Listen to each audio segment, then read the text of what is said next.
Di tengah riuhnya dunia, di antara gemerlap interaksi dan sorakan euforia, ada jiwa-jiwa yang seringkali terdiam. Mereka bukan pemalu, bukan antisosial. Mereka adalah introvert. Seringkali mereka dipandang sebagai misteri, sebagai teka-teki yang sulit dipecahkan.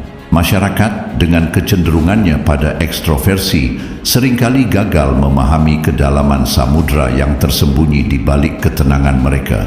Namun, stoikisme mengajarkan kita untuk melihat sesuatu sebagaimana adanya, bukan sebagaimana kita menginginkannya. Ia mengajak kita untuk menelaah karakter kita sendiri, menemukan kekuatan di dalam diri, terlepas dari penilaian dunia luar. Hari ini, kita akan menyelami 7 kelebihan yang seringkali luput dari pandangan, kelebihan yang menjadikan seorang introvert bukan hanya unik, tetapi juga kuat.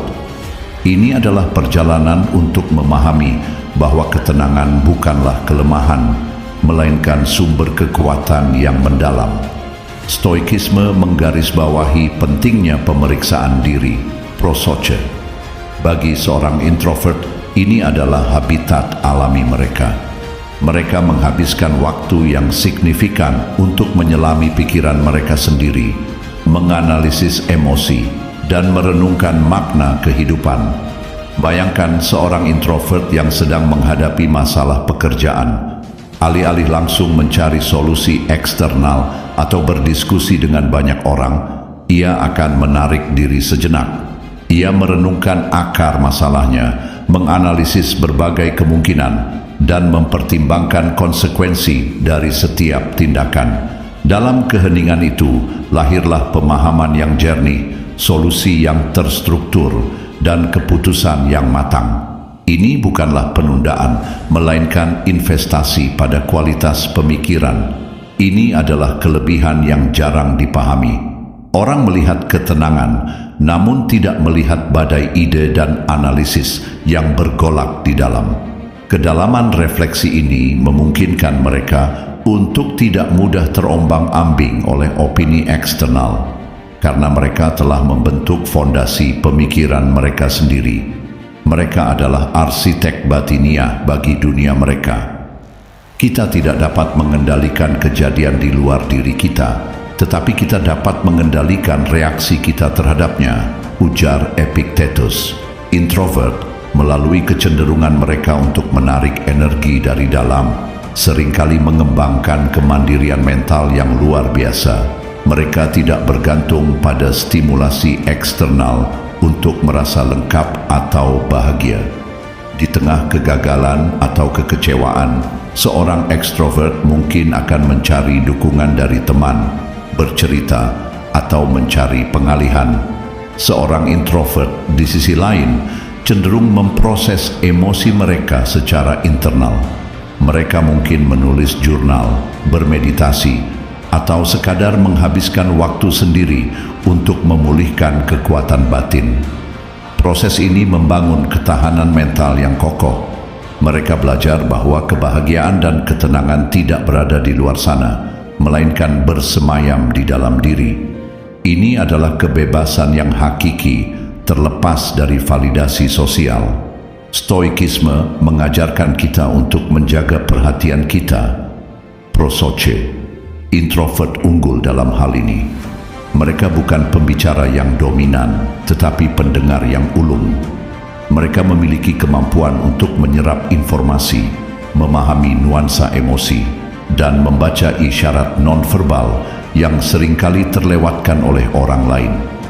Dalam sebuah percakapan, seorang introvert tidak terburu-buru untuk menimpali atau mendominasi.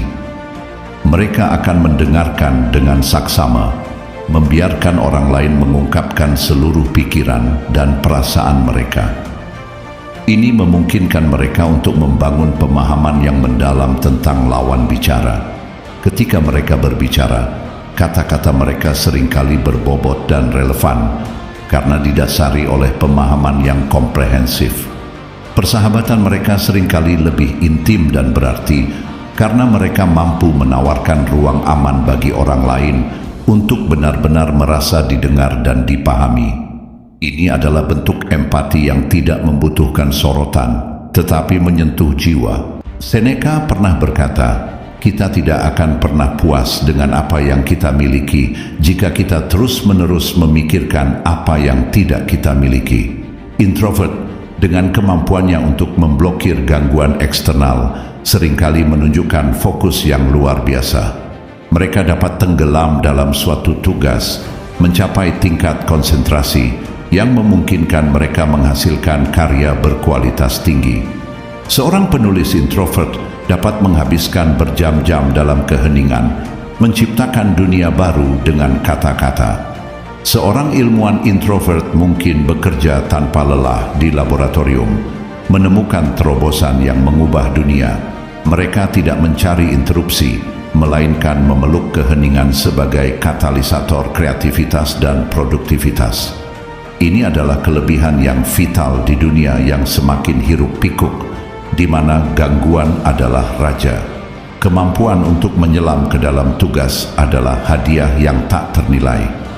Hati-hati dalam mempertimbangkan, tetapi berani dalam bertindak adalah esensi dari pemikiran stoik. Introvert secara alami cenderung untuk berpikir sebelum bertindak. Mereka tidak terburu-buru mengambil keputusan, melainkan mempertimbangkan berbagai sudut pandang, menimbang pro dan kontra, dan mengantisipasi potensi konsekuensi. Dalam rapat tim, seorang introvert mungkin tidak menjadi yang pertama melontarkan ide. Namun ketika mereka berbicara, ide mereka seringkali terstruktur dengan baik, logis, dan telah dipertimbangkan secara matang. Mereka tidak mudah terpengaruh oleh tekanan kelompok atau euforia sesaat. Keputusan yang mereka ambil cenderung lebih bijaksana dan berkelanjutan karena didasari oleh analisis yang cermat, bukan impulsivitas. Ini adalah kehati-hatian yang membawa pada kebijaksanaan sejati. Stoikisme menekankan nilai hubungan yang tulus, filantropia. Bagi introvert, lingkaran pertemanan mereka mungkin kecil, tetapi kualitasnya sangat tinggi. Mereka tidak tertarik pada hubungan yang dangkal atau pergaulan sosial yang berlebihan. Mereka mencari koneksi yang mendalam dan berarti. Seorang introvert mungkin hanya memiliki segelintir teman dekat, namun hubungan itu dibangun di atas dasar kepercayaan, pengertian, dan dukungan tanpa syarat. Mereka tidak ragu untuk menginvestasikan waktu dan energi dalam hubungan ini, karena mereka tahu bahwa koneksi sejati adalah harta yang tak ternilai. Mereka lebih suka percakapan empat mata yang mendalam daripada obrolan ringan di keramaian. Ini adalah kelebihan yang seringkali disalahpahami sebagai antisosial, padahal sesungguhnya adalah pemilihan kualitas di atas kuantitas, mencari esensi dari persahabatan. Jadi, inilah 7 kelebihan introvert yang seringkali tersembunyi di balik ketenangan mereka. Kedalaman refleksi, kemandirian mental, pendengaran yang empati, fokus yang mendalam, pemikiran yang hati-hati, dan kualitas hubungan. Ini bukan tentang menjadi lebih baik dari ekstrovert, melainkan tentang memahami dan menghargai keunikan setiap individu. Stoikisme mengajarkan kita untuk mengenali apa yang ada dalam kendali kita dan apa yang tidak. Kita tidak bisa mengubah sifat bawaan kita, tetapi kita bisa memaksimalkan potensi dari siapa kita. Bagi para introvert, ini adalah panggilan untuk merangkul keheningan batin Anda, untuk mengakui kekuatan yang Anda miliki, dan untuk tidak meragukan nilai diri Anda hanya karena Anda berbeda. Dunia membutuhkan ketenangan Anda.